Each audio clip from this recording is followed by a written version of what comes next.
वित्त मंत्री निर्मला सीतारमण ने आज लोकसभा में नया आयकर बिल पेश कर दिया है, जिसे ध्वनिमत से पारित कर दिया गया।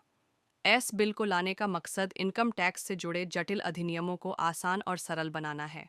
नए आयकर विधेयक ने पिछला वर्ष और मूल्यांकन वर्ष समाप्त कर दिया गया है। इसकी जगह पर केवल कर वर्ष यानी टैक्स ईयर होगा। वित्त मंत्री निर्मला सीतारमण ने आज लोकसभा में नया इनकम टैक्स बिल 2025 पेश कर दिया है।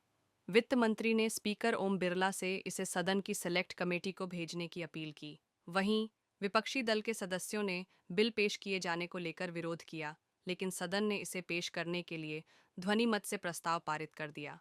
सेलेक्ट कमेटी अगले सत्र के पहले दिन तक अपनी रिपोर्ट प्रस्तुत करेगी।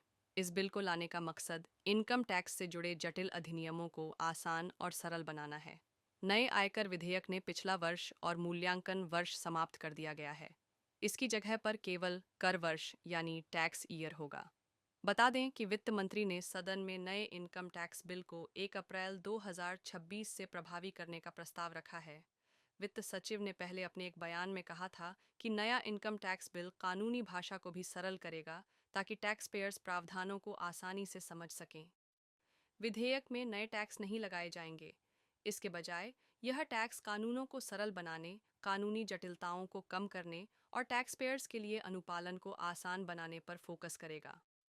उन्होंने आगे बताया कि नए विधेयक में छोटे वाक्य, प्रावधान और स्पष्टीकरण होंगे।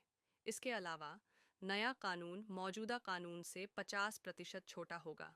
मुकदमेबाजी को कम करना भी एक बड़ा लक्ष्य है।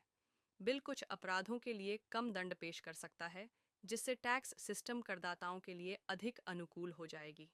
मौजूदा समय में आयकर अधिनियम में 23 चैप्टर्स में 298 धाराएं हैं।